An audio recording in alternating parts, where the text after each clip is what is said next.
A woman in modest clothes and a boy of about 8 years old were walking together in the public garden on the way to the school. The woman was about 30 years old, but she had no makeup on her face and was dressed in simple, cheap clothes, so it was hard to tell her age. The boy who walked beside her was also modest, neat, and focused on his thoughts.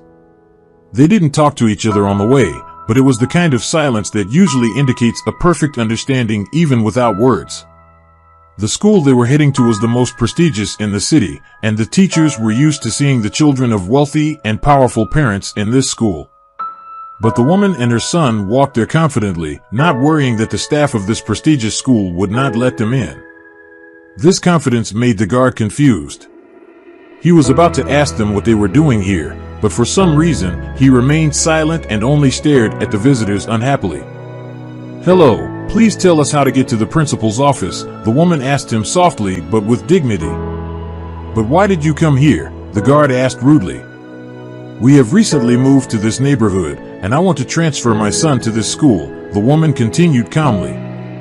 "A lot of people want to transfer their kids to this school," the guard grinned, "but not everyone succeeds because it's the best school in the city. Maybe you should go straight to the regular school nearby." "Let me decide for myself where I should go," the strange visitor replied, softening her voice even more. "Please tell me where the principal's office is. It would not be right for us to look for the principal all over the school, and you have no right or reason not to let us in. Go straight through the hall along the students' lockers, then turn left. You need the second door," the guard said angrily, unable to find a reason for the conflict. "But I'm not sure the principal will have time to talk to you today." "Thank you," the woman replied, ignoring his unpleasant tone, and taking the boy by the hand, went off to find the office. The principal's reception room greeted them with a leather couch and the ajar door of the principal's office. The voices of the conversations echoed from behind it. "Mr. Walker, we are very grateful to you for accepting our son Derek into your school. Studying at this school is top-notch, and now I am confident for his future university enrollment," a confident male voice sounded. "Well, there is still a long time before university. The boy is only 8 years old, although I'm sure that the son of such a powerful father will not disgrace the family," the principal said sweetly. "We need such children, and we'll always find a place for them in our school." After a short goodbye, a man in an expensive suit left the office, and then the woman and the boy went through the door, which was still open. The principal glanced at them quickly, removed the white envelope lying on top of the folders left by the man, and said sternly, "How can I help you?" "Hello," the visitor's voice was still quiet and soft. "We recently moved to this neighborhood and would like to transfer to your school." "Really?" the principal said in surprise. "And what makes you think this school has available places? You just said so yourself to a previous visitor." The woman replied, "Well, that's not what I meant." The principal laughed. "By the way, what do you do for a living?" "I have the most ordinary profession. I am an accountant," the woman replied. "You have an ordinary profession and an ordinary child, but our school is actually only for gifted children. In order to get into this school, students have to pass a series of difficult tests. I think you'd better go to a nearby school down the street. They have a shortage of students. I think they'll accept your son right away. But I have a gifted child. He got a letter of commendation for excellent academic achievement and for winning the city contests for the best drawing and the best essay. He has the right to be among your gifted students." The mother's voice began to raise, and there was an angry tone in it. "Well, I'm not sure your son will be attending this school," the principal straightened up, signaling that the conversation was over. "I strongly advise you once again to go to another school, and I ask you to leave my office. I have a lot of work to do. You are denying us the opportunity to attend this school for no reason," the woman said, raising her voice. "And you are discrediting my child for no reason." The principal sighed, pressed the security button, and said, "Matt, I need your help. A woman refuses to leave and won't let me work. She's also talking to me in a rude way." Realizing that the same guard who had tried to humiliate her at the entrance was about to show up in the principal's office, the woman looked at the principal with anger in her eyes and left the office without saying anything. When she bumped into the guard in the reception area, she silently bypassed him and headed for the exit. Some people are so insolent, the principal summarized the situation, and happily, they think that they are smarter than everyone else. He carelessly put the white envelope in the drawer of his desk. A few days later, a phone call rang in the silence of the principal's office. Mr. Walker picked up the receiver, and his face changed instantly. "Yes, Alexander, I'm listening," the principal said with a serious face. "Mr. Walker, our philanthropist Rachel is coming to your school tomorrow. She will oversee all the school's gyms with exercise equipment, computer labs, and other modern innovations for the education system. She will arrive at your office around 11 o'clock. Please welcome her properly. This is our new partner, Helen." The principal's voice sounded loud and demanding, and a young assistant instantly came to his shout. "May, call the meeting. We have an important guest coming tomorrow at 11 o'clock. It concerns charity matters. We have to prepare the meeting in the best possible way." The next day at 11 o'clock, the assistant informed the principal that Rachel had arrived. A young woman in an elegant green suit and beige blouse showed up at the office, and her perfect python skin shoes and clutch bag completed the sophisticated look. Her brown coals were neatly styled, but her gaze was stern and formal. "Hello, Mr. Walker. May I come into your office?" The principal rose from his desk, staring intently at his guest and trying to understand why her face seemed so familiar to him. "I think you have already been informed of the purpose of my visit to the school.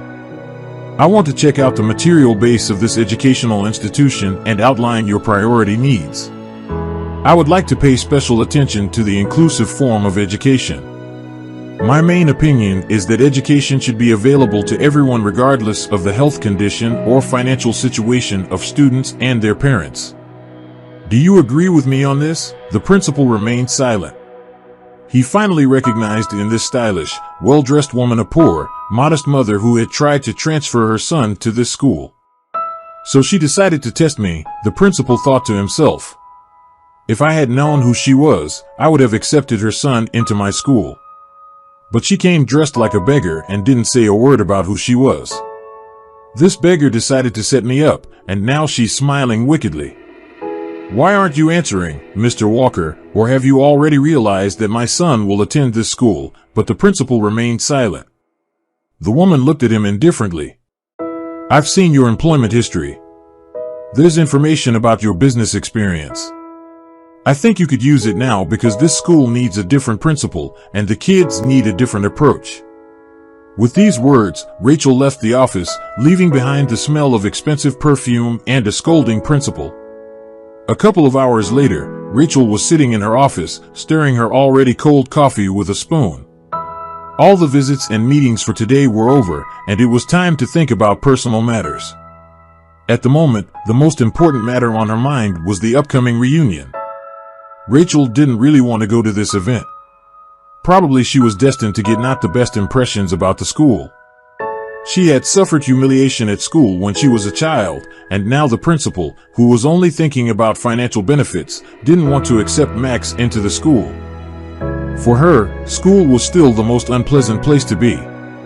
It had been a long time, and she had already become a successful, wealthy woman. But memories from her past kept popping up again and again in her mind, reminding her to think about herself. After all, it was these memories that made her pretend to be a beggar who wanted to transfer her talented son to a good school. The woman didn't want him to end up in a society of greedy, arrogant people and become the same. If she had asked to accept Max into this school today while showing off her position and financial status, the principal would have accepted him without hesitation. But no, she needed to find out everything about this school. If you can't change the system, you have to try to remove at least a small link from it. Perhaps those who have not experienced such grief will never understand it, but she did. Her life was changed forever by an accident when a huge truck, whose driver lost control, had her young parents who were riding their bicycles on the side of the road.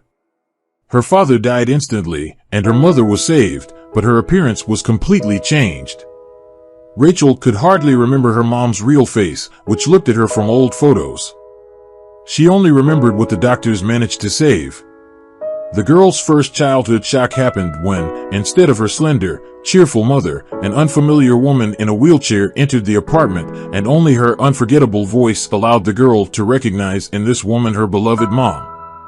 Then her mother went blind and became even more helpless than her little daughter. Thankfully, Lucy, their neighbor, was a kind woman and helped out around the house. There was no one else to help. Mom's parents died long ago, and Dad's parents were very old and lived on the other side of the country. So little Rachel had to grow up very quickly. Mom was sick and miserable, but her mindset helped her survive. She did almost impossible things to avoid bothering others. She learned to navigate the apartment and do most of the household chores by touch, learning to control her disobedient and immobile body, and even learned to laugh and joke again. However, often she cried quietly, locking herself in her room. The school was another tough ordeal for the child. While she was in elementary school, everything was normal. None of the children understood why Rachel didn't stay to play after classes, but immediately went home. Then, instead of watching cartoons, the girl went to the grocery store or the pharmacy. The kids just didn't pay attention to it, but Rachel still couldn't understand why none of the teachers tried to explain to her classmates the tragedy that had happened in Rachel's family. But everything was pretty clear. This world is becoming more and more selfish every day, and no one cares about other people. Besides, the girl is doing well in her studies and does not give her teachers any reason to worry. As the harsh and ruthless adolescence approached, the situation at school began to escalate. Teachers put a straight-A student as an example to other children, so her classmates didn't like her. She seemed to them too diligent and aloof, and lately, she started coming to school in old, worn-out clothes. The explanation was simple. It was clear that the family had no money to buy new clothes.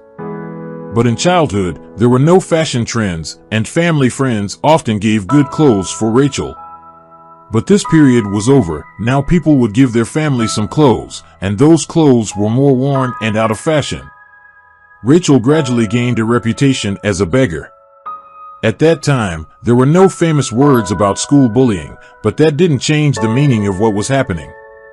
The constant insulting jokes and nicknames became more and more cruel, especially when her classmates found out that she was helping a lame janitor, Arthur, after school.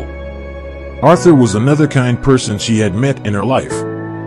People in difficult situations are usually more willing to help others than well-to-do people. Arthur, who had no home or family and could barely do the hard work of a janitor because of an injury, always tried to help the smart girl and her sick mom in any way he could. Rachel thought that just accepting help was not right, so she began to help Arthur sweep the yard. At first, the man refused, but later he said that his job was now simplified and that any labor should be paid. Paid for the offer was logical, and since then, the girl has always received a few banknotes once a month. Her classmates didn't immediately notice Rachel cleaning the yard. They all liked to sleep, and she would come to help Arthur around 5 in the morning. But one day, everything coincided. She stayed at work longer than usual, putting fallen leaves in bags, and Jeremy's dog asked to go for a walk at a surprisingly early time. So that day, the students forgot about everything in the world. They only discussed Rachel and mocked her. Rachel heard a lot of disgusting things that day, from harmless insults to hurtful humiliations. Unfortunately, children can be very cruel. She wanted to cry loudly, but she couldn't. She tried not to cry at school so as not to give a reason for more humiliation, and at home so as not to upset her mother. Rachel tried to keep her mom safe from this mess by telling her about the friendly school, the wonderful classmates, and the happy school life. She couldn't do it any other way, otherwise, her mother would cry again from helplessness, and then she would be silent for several days and refuse to eat. Therefore, the girl said that she loved her happy school life and her classmates. Rachel was sipping cold coffee, and the memories of her difficult and half-forgotten childhood suddenly came back to her mind. Adam was the only one who wasn't afraid to break the judgment. When Rachel wasn't allowed to attend the physical education class because she didn't have a sports uniform, the old sneakers had become hopelessly small over the summer, and she had managed to save money for new ones by saving cents on school lunches and saving money that Arthur had given her. But there was only enough money for sneakers. The tracksuit had to be replaced with jeans and a t-shirt. But the teacher didn't like that. Mr. Parsons, a retired military man who became a physical education teacher, remained reverent about the uniform. "Rachel, what are you wearing? Where's the uniform?" she heard a stern question from the teacher. Shrugging her shoulders, the girl continued to stand in a row of classmates who were making fun of her, as usual. "Take 2 steps forward," Mr. Parsons commanded in a military manner. Rachel obeyed and stepped out from the row of students. "So, Rachel, explain. Where is your sports uniform?" the teacher inquired. "I'm wearing sneakers," the girl tried to justify herself. "That's great, except how are you going to do high jumps and stretching in jeans? Or do you think you're going to sit on the bench?" Mr. Parsons jabbed his finger at her jeans dismissively. "I can do all the exercises in jeans too," Rachel said confidently. "I'll be the one to decide if you can do the exercises or not," Mr. Parsons stated and added, "Get out. I'll allow you to exercise when you come dressed in your sports uniform." With her head down, Rachel worked out of the gym to the laughter of her classmates and sat down on a bench in the hallway. She realized that she probably wouldn't be able to find a uniform. She had to save money for it for at least 3 months. And she didn't want to get a bad grade in physical education for skipping classes. Not finding a way out of the situation, the girl hugged her backpack and cried. "Why are you crying?" She heard someone's voice above her head and looked up. She saw Adam, a C student who skipped class from time to time. "Mr. Parsons kicked me out of the gym," Rachel sobbed. "He told me not to come to the gym without a uniform, that's it. So why are you crying? Next time, you'll come in your sports uniform. And in the meantime, we can go to the store for ice cream." "Ice cream? What uniform? What are you talking about?" Rachel replied in despair. "Where am I going to get the money for that?" The tears flowed down her cheeks again. "Okay, friend," Adam put his backpack next to Rachel on the bench. "There's no point in crying. Tears won't help in this situation. Come on, tell me, is the situation really that bad?" "Very bad," Rachel nodded. "I've grown a lot over the summer, and I can't buy everything at once. I'm not promising you a new uniform, but I'll ask my sister to give you some sweatpants. She bought new ones. I'll ask her to give you the old ones if she wants me not to tell our parents she's going on dates instead of going to classes," Adam said confidently and patted Rachel on the shoulder. "But now, let's go get some ice cream. I'll pay." From that day on, they began a childhood friendship, which gradually developed into their first love. Adam brought the sweatpants along with some other clothes from his sister's closet and came to the physical education class to argue with the teacher if necessary. But there was no need to argue. The teacher was satisfied with the sweatpants and allowed Rachel to do high jumps. Adam obviously liked to help the girl, and from that day on, he began to support Rachel in everything. He scolded classmates who insulted her, silently put pies from the school canteen in her backpack, and sometimes waited for her in the schoolyard to go home together. The boy turned out to be quite an interesting interlocutor, having his own opinion on everything, not always coinciding with the pedagogical opinion and absolutely not afraid of the consequences in real life. With him, Rachel became more calm and confident, and her classmates, seeing that now there was someone to stand up for the girl, stopped bullying her. The time of graduation had come, and it came along with a lot of worries. Her grades were still excellent, but preparing for the prom was a real problem. She had no money for presents for the school teachers and for the party. Rachel was not going to the party, realizing that nobody except Adam would invite her to dance or would be happy to meet the sunrise with her. But she really wanted to get her diploma in a beautiful dress. However, no one could help her in this, not even Adam's sister. She did not wear dresses at all, having in her closet only a variety of pants and suits. So on the day of graduation, Rachel asked the principal to give her diploma before the celebration part. And after coming home, she lay down on the bed in her room and buried her face into the pillow. At about 9 o'clock in the evening, someone threw a small pebble at her window. Looking out of the window, she saw Adam in a gray suit. "Let's go watch the sunrise together," the guy suggested. "But what about the party?" Rachel asked, realizing that Adam wasn't going back to the party. "Everyone is still in the restaurant, already drunk, as if it wasn't prom but the last day of their lives," Adam replied mockingly and added, "Take your jacket with you, we are going to go boating." It was an unforgettable night for Rachel. First, they walked along the waterfront, then kissed in an old gazebo. Early in the morning, Adam woke up the sleepy security guard at the boat station, gave him some money, and asked him to let them go boating. They watched the sunrise in the middle of the river, sitting in the boat pressed against each other and watching the first rose-colored rays of the sun breaking through the gloom of the passing night. At that moment, the girl was insanely happy. This kind of prom was much better than if she had gone to a party with her classmates. It was a good thing she didn't have a dress, but she had Adam, that amazing summer night, and the sunrise in a slightly rocking boat on the river. At that moment, it seemed to Rachel that all the hardest things in her life were over. Soon she would get a job, she would finally have enough money. She and Adam would live together, and maybe she would be able to enroll in university. At first, everything was really good. Adam was by her side. Rachel found a decent job as an assistant in a big company, and her mom started to feel better. But it didn't last long because Adam joined the army, and Rachel found out that she was pregnant. This news frightened the young girl a lot. She sent a letter to the military unit with the news of her pregnancy, and sometime later, she received a reply and some money in an envelope from Adam. He said that having a baby is a wonderful thing, but in the current situation when the father is in the army and the mother has no means of livelihood, having a baby is untimely and extremely foolish. He sent the money so she could terminate the pregnancy.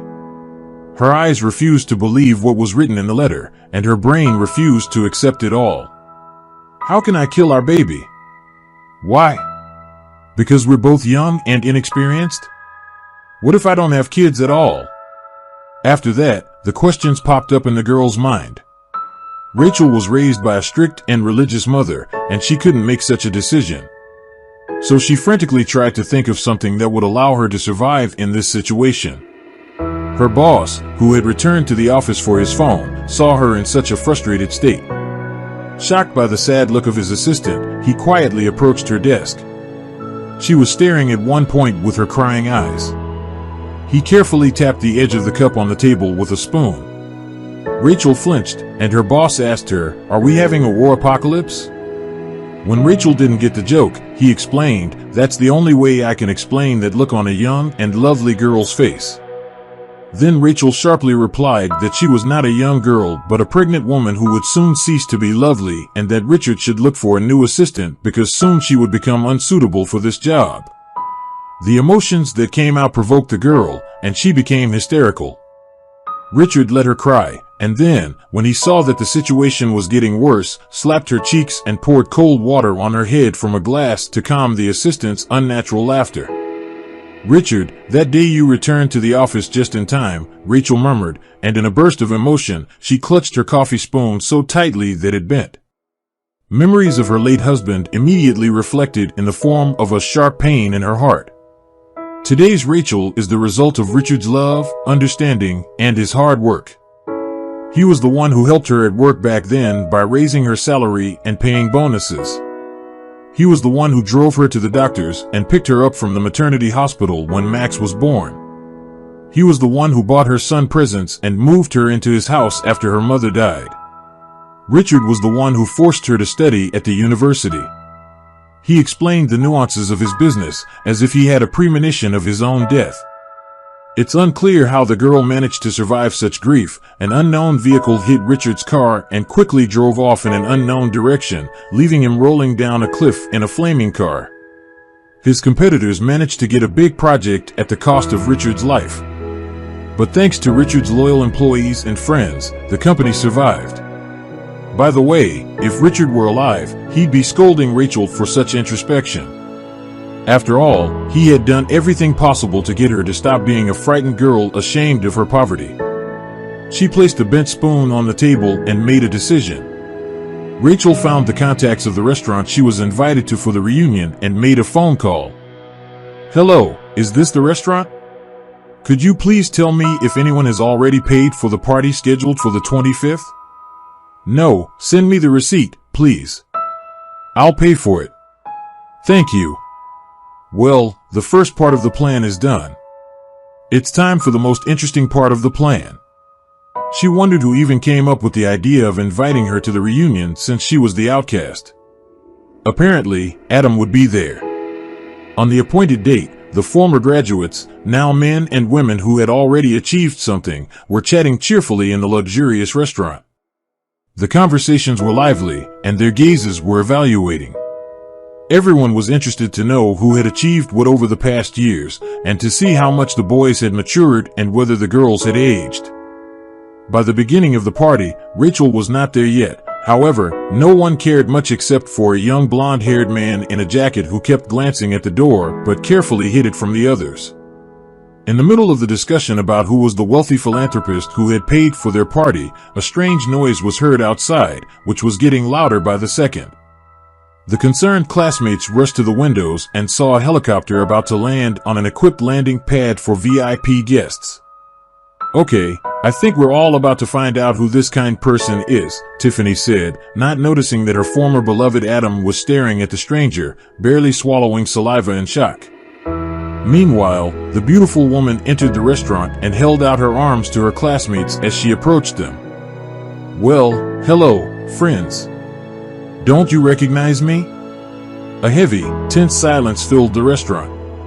Some people still didn't recognize her, others had already realized who this lady was and were trying to process the information. Rachel. Tiffany was the first to speak. Did you rob a bank? Well, in this case, I'd probably be wanted and wouldn't show up at the reunion, Rachel laughed softly. Why are you all standing around? The table is already fully set. The silent crowd began to take their seats at the tables, trying to process the shocking news. The party continued in total silence. No one knew what to say or what to do. Stories of their own achievements seemed pathetic compared to the incredible transformation of poor Rachel into a lady of high society. Then Rachel decided to break the long silence. She raised her glass and started, I regret that I didn't get to the very beginning of our reunion in time to hear what you said about your 10 years of life after high school. But I hope to hear it again today. But let me tell you about myself first. I sincerely want to thank all of you for the cruelty and bullying I had to endure as a child. Such a school of life gave me the strength to withstand the intrigues of competitors after the death of my husband, to overcome this tragedy with dignity, not to get lost. And not to stop fighting, but to stubbornly continue the business started by him and even to achieve top results in it. Yes, I am a widow now, but I have a wonderful son who will be attending our school soon. I have the opportunity to help our school and many other schools. Every experience is priceless, even the negative experience, and I am grateful to all of you for being my teachers without realizing it. I want to congratulate all of you and wish you strength and aspiration in achieving your goals. May your goals always be important and worthy and make this world a little better. Rachel was drinking champagne when suddenly there was a quiet clapping of some people. Then more clapping, and suddenly all of the previously cruel and unfriendly classmates were applauding the fragile woman in the pink dress who was still holding a glass of champagne. Feeling embarrassed, the atmosphere in the restaurant relaxed. They started talking about the past again, and Rachel, finishing her glass of champagne and leaning back in her chair, realized that she had achieved this goal. The music started playing, and Adam approached her table, inviting her to a slow dance. How old is your son? Adam asked, not being able to stand the silence. Almost 9 years old, Rachel didn't bother to lie to her ex-lover. So, you didn't terminate the pregnancy then? Why? You know, at my home, we didn't even like to kill flies and mosquitoes, let alone babies. My mom and I would just open all the windows, and the flies would fly away with the wind. Honestly, I don't really understand how it is possible to kill a part of yourself. Although I have seen a lot of terrible things in my life. By the way, I'm also very grateful to you for that letter with the money. If it hadn't been for that letter, I would never have known that there could be a very strong and loving man in my life. Even though we lived together for a very short time, I will keep this memory as the brightest and dearest memory of my life. I'd like to see my son, Adam muttered, staring at the floor, hesitant to raise his eyes to Rachel. Why? He loves and remembers his father, and your appearance in his life won't change anything. He, unlike me, won't forgive you once he learns the truth. Do you want to teach him to hate? I can't let you do that. You made your choice a long time ago, and you must take responsibility for every choice, Rachel. I never managed to forget you. Adam's voice was husky and weak. I'm the one who found you to invite you to this reunion, Adam. I understood that it was you who invited me here. Rachel suddenly felt how tired she was and how unnecessary this conversation and Adam's remorse were. But we can't start all over again. My feelings for you disappeared when I read your letter. I hope you can understand me. Don't be mad. I should probably go home. I have paid for the restaurant. Have fun as much as you want, but I have to go to work tomorrow again to inspect schools. Goodbye, Adam. With those words, Rachel headed for the exit with a light heart. I've accomplished that goal too, she said to herself as she stepped outside and breathed in the fresh evening air. Thank you for joining us today on Deep Stories. Be sure to like and subscribe and hit that notification bell so you don't miss out on our next video.